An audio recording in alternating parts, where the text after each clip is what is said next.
Thank God you stopped. Something terrible has happened. Please, you gotta help me. Oh God, thank you. I'll never forget this.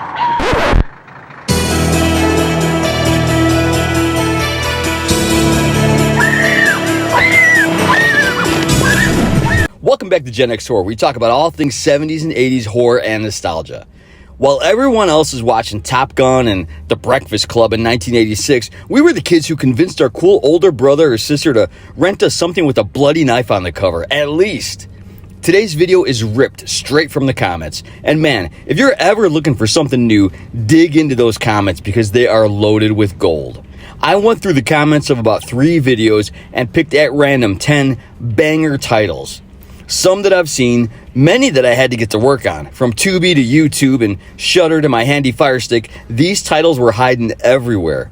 They're all solid 80s picks with one cheeky 1990s pick hiding in plain sight. Let's get into it.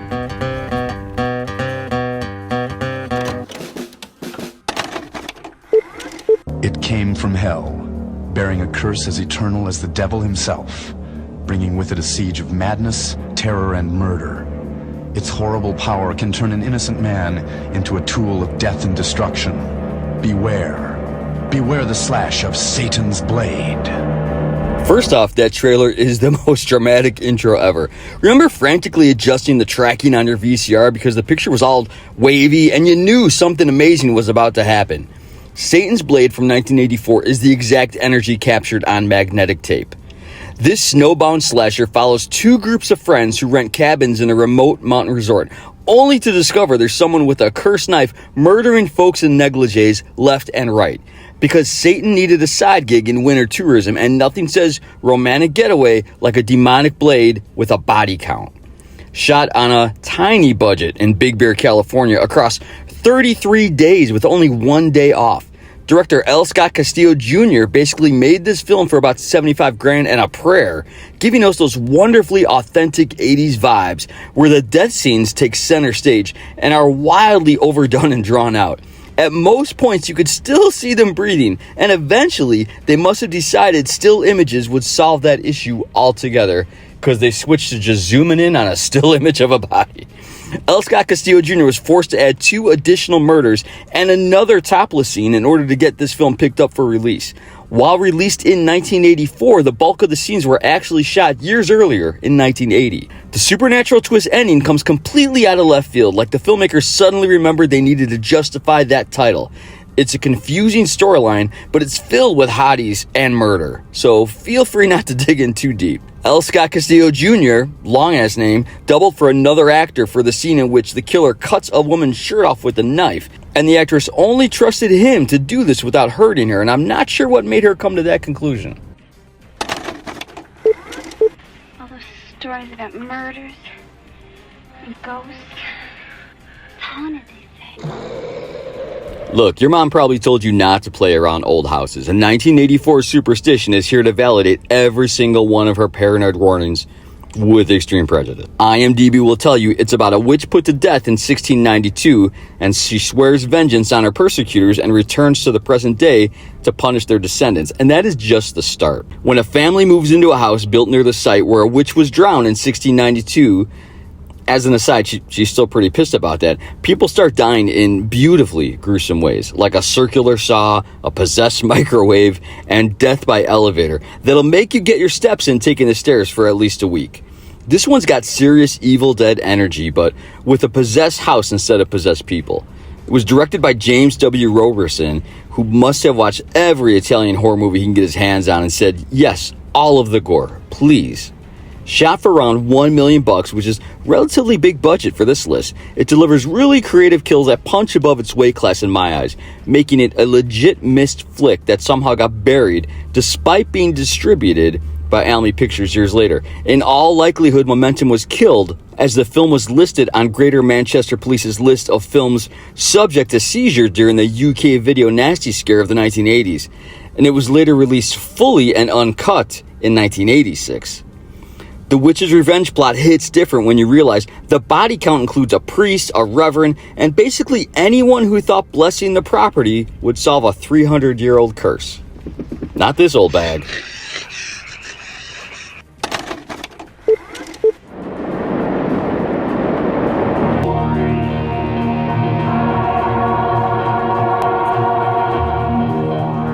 Picture this, it's summer camp. You're surrounded by horny teenagers. There's a full moon and someone's in a ridiculous mask. They're picking off counselors one by one. So it's basically Friday the 13th if Jason shopped at a different spirit Halloween. 1985's Moonstalker, also released as The Camper, or I also found it as Camper Stamper, follows a group of counselors at a wilderness camp who become targets of a killer with serious mommy issues and a weirdly elaborate backstory involving childhood trauma at, well, you guessed it, at a summer camp. At this point, we have to ask, if it weren't for mommy issues, would there even be serial killers in the 1980s? The killer's mask looks a little funky, like a last-minute decision, but if I tie it to the title, I can infer it is for sure more moon-shaped than sack-shaped. And there could be a thread to pull there, but I couldn't find any info on it. Director Michael O'Rourke was working with roughly $100,000 and clearly spent most of it on fake blood and the campsite rental fee. What sets this apart from the mountain of other Friday the 13th clones is the wilderness survival angle. These kids were actually camping in the woods, not just hanging out around cabins with full electricity. And what's great about the plot is you'll be guessing who the final anyone is until the close of the third act. And usually it's pretty telegraphed. The killer's change of clothes put me off a bit, but hinted at another aspect that wasn't fleshed out too much. This was great fun all the way through, even if it had wild Halloween, Friday the 13th, and The Burning vibes all over it. It's got that authentic, parents dropped us off in the middle of nowhere for character building vibe that every Gen X kid experienced at least once, except with more stabbing and less making braided lanyards. The school newspaper assigns her the perfect story. But instead, she uncovers a dark and sordid secret about 3 Tambers College women. If you ever wondered what would happen if someone tried to make a slasher movie but accidentally made a time capsule of 80s college life instead, Rush Week from 1989 is your answer, wrapped in French cuff jeans and hairspray. When a reporter to the student newspaper investigates the disappearance of several sorority girls during Rush Week, she uncovers a killer targeting the Greek system with extremely prejudicial methods. The film stars Pamela Ludwig, and while it's technically a whodunit slasher, it's really more interested in showing us toga parties, new wave music, and the kind of campus debauchery that made your parents nervous about sending you to college. The killer plot almost feels secondary to the much welcome study of mid-80s university culture. What's memorable about Rush Week isn't the kills. They do get the job done, however, but they're not super gory. It's the absolute commitment to capturing that specific moment when college movies were basically excuses to film parties, and the slasher genre was such a formula you could plug into any setting. Worth noting, Tambers College is a fictitious university and was actually filmed at an abandoned VA hospital. This is the movie you found in the drama section by mistake, rented for the cover art, and then realized it was way more interested in sorority politics than body counts. But hey, at least the killer's motive involves fraternity hazing gone wrong, which is surprisingly ahead of its curve for how Greek campus culture got a load of black eyes in years to come.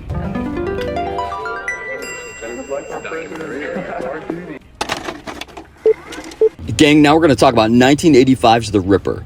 And if you take Jack the Ripper, transport him to, 1980s America through a cursed ring, you've got a movie that absolutely should not work, but somehow channels pure late-night cable energy. The Ripper follows a quirky college professor with a girlfriend way out of his league that discovers a ring that once belonged to Jack the Ripper. And because nobody in horror movies understands the concept of don't put on the evil jewelry, he gets possessed and starts carving up victims in Victorian fashion. Directed by Christopher Lewis, who also made Blood Cult, another obscure flick, this is 102 minutes of pure possession mayhem with production values that scream low-budget ambition. At certain points, the professor doesn't know if he's dreaming of murder or actually committing them himself, leaving you guessing. This one has its fair amount of boobs and hijinks to for sure keep you interested, although the boob to disembowelment ratio is way off for my taste. This is the kind of high-concept horror that sounds amazing on paper. Cursed artifact possession meets historical serial killer, and while the execution might be bargain basement, the commitment to the premise is admirable. Like that Satan's Blade dedication to supernatural mountain murder, but trading snow for gaudy antique jewelry in academic settings. What's up, everybody? Just cutting in real quick. I'm narrating this right now. This video is brought to you by Culver's Sweet Tea. It's fucking delicious. I got these, like I said in the beginning, these are all from the comments. 3 videos I scraped all the comments out of, pulled all the titles out, removed all the titles of movies that we had already gone through and talked about and kind of shared with everybody. So these are all fresh, and man, there's like 30 of them. Like, we're doing 10, there's 20 more, and that's just pulling them from 3 videos. So continue to comment with titles that you want to share with everyone, or think that no one knows about, or everyone wants to see those. Hit a like for sure. If you like this video, there's some really great, like, these are core like VHS videos so far. These are really, really good. I gotta be cool with the blood and gore, because I get a lot of strikes on a lot of my videos when I get too excited about them. But it is what it is. Drop a like. I appreciate you guys looking. Look, this, here we go. That's me right there. How's it going? Anyway, thank you. I appreciate it. Let's go. Are you sure that it wasn't just part of your nightmare? Yes, I saw him. Honey, you're dreaming, having a bad dream. There was someone out there. This is 1987's Mortuary. Not to be confused with the 2005 remake, the original Mortuary is pure Bill Paxton era weirdness. You guessed it, a mortuary where bad things happen to people who probably should have stayed away from the mortuary. We last saw Bill Paxton in our prior video with a supporting role in Butcher Baker Nightmare Maker. When a young woman suspects her boyfriend's death wasn't really an accident, she investigates the local funeral home run by the creepy mortician played by Christopher George in one of his final roles, and his even creepier assistant played by young Bill Paxton, doing his best likely hides bodies in the basement routine. As an aside, this movie does feature George and his wife Lydia Day George, who plays Christy's mother. They both also appear in Pieces, which is one of our faves. Directed by Howard Avedis, this one leans heavy into the gothic atmosphere, despite being set in contemporary suburban California. There's fog machines working overtime, secret satanic cults, and embalming table sequences that'll make you pre-plan your cremation instead. This film was originally picked up by Paramount Pictures, who gave it a test run in Tucson, Arizona around 1982. When the film underperformed there, they sold it to Film Ventures International, who released it the following year. This is a quick aside that shows why so many films have various different titles. I don't know if this one does, but that's pretty much how it happens. It's shot for under $300,000. It got that early slasher energy meets supernatural thriller vibe going on. You're never quite sure if the villain is just a regular psycho or if there's actual dark magic involved, and not to spoil anything for sure, it's both. Paxton absolutely steals every scene he's in with unhinged energy that suggests he knew this might be peak weird for his early career, delivering lines like he's auditioning for a dinner theater production of Macbeth set in a Walmart parking lot. It's the kind of performance that makes the whole movie worth tracking down. Thank you.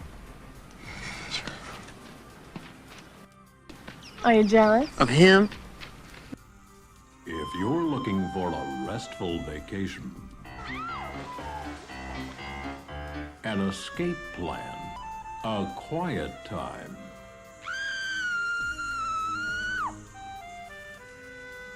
go to Tenkiller. Look, anything after Paxton's funny run is gonna fall flat. But there's nothing flat about this next one.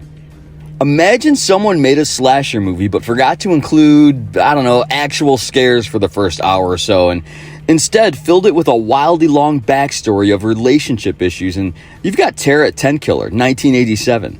The most aggressively Oklahoma movie ever made about Lake Tenkiller. 2 girls head to a lakeside cabin for some R&R after a bad breakup, unaware that there's a killer lurking around the resort who has some serious boundary issues and a machete for a personality. What kept me watching were the impressive assets of our main, and if side boob is your thing, you are in luck.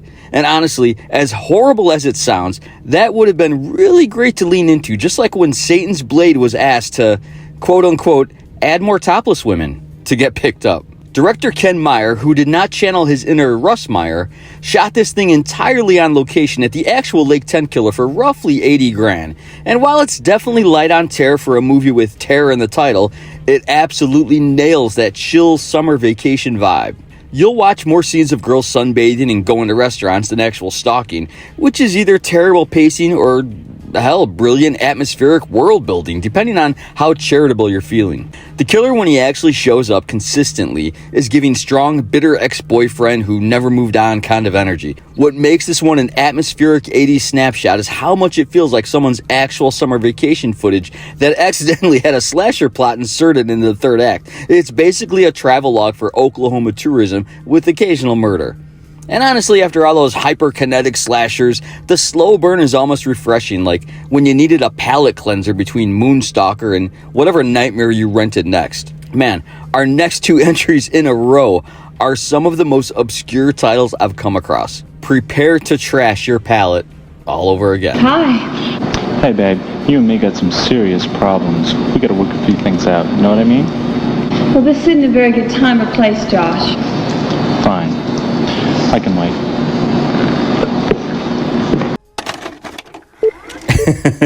Well, I sure hope those kids work it out.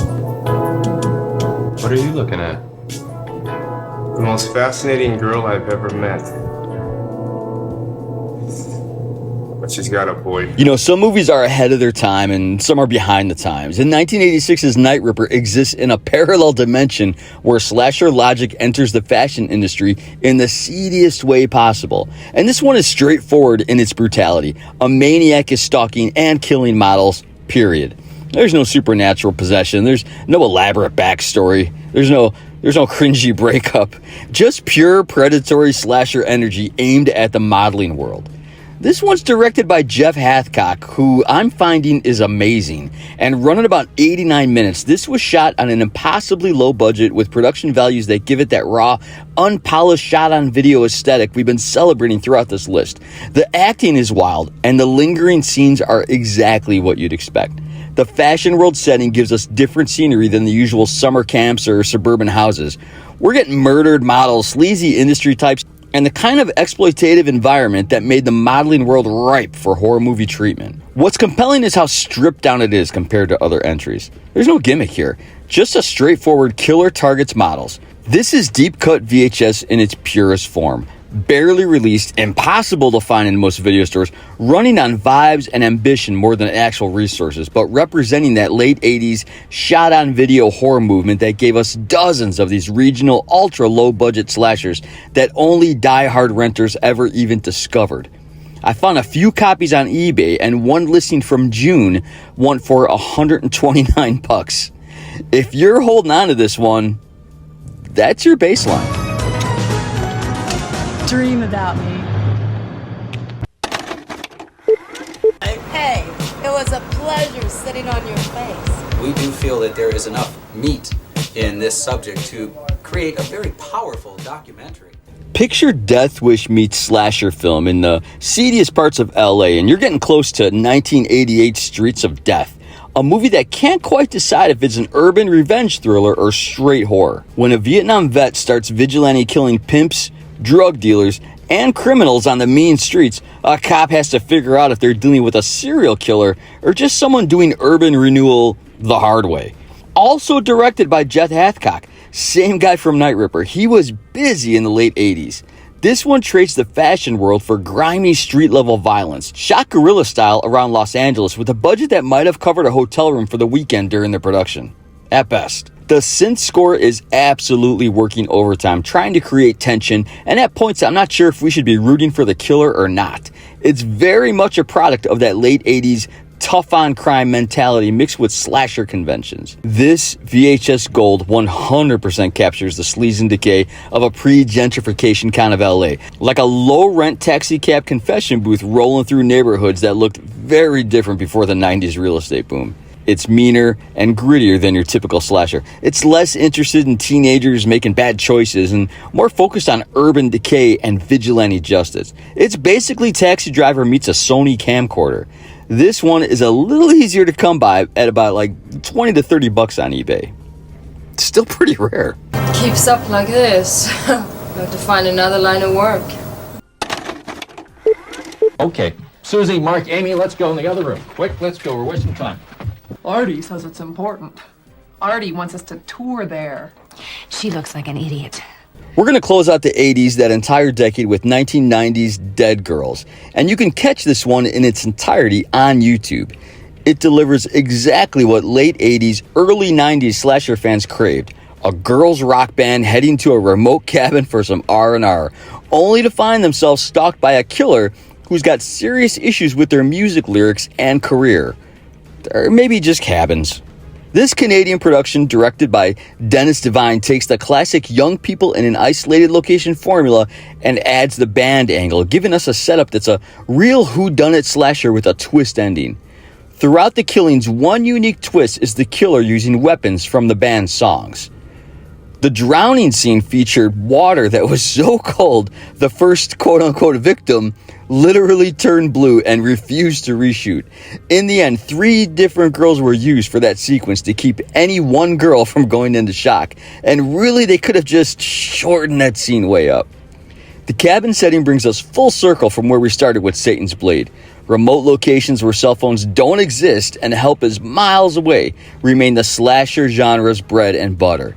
It's a fitting end to our list. We begin with supernatural blades in the snow, and we're ending with a straightforward stalk and slash at a cabin, showing how the genre both evolved and stayed true to its roots, all while maintaining that shot-on-video aesthetic that defined an entire generation's concept of underground horror and made every cabin getaway seem like a horrible idea. Man, wild shout out to the comments and whoever turned me on to Hathcock. Huge kudos. I'll have to look that up. It's my privilege to draw on and on about these 10 slices of VHS gold that probably still have tracking issues on whatever dusty copy you can find at a vintage store, mom and dad's garage, or even eBay. For sure, these movies didn't have the budgets of a Nightmare on Elm Street or the cultural impact of Scream, but they had something arguably more valuable. They were ours, man. They were the movies you discovered, the ones you recommended to your friends with, dude, you have to see this. The ones that made you feel like you'd found something secret and special in the back aisle, bottom shelf of our video store. This might be the 3rd time here, but thanks so much for commenting on all these titles. I'm not sure how I or anyone else would come across a lot of these. They're recommended and they're shared by true fans of Gen X horror. Love you guys, and as always, stay cool.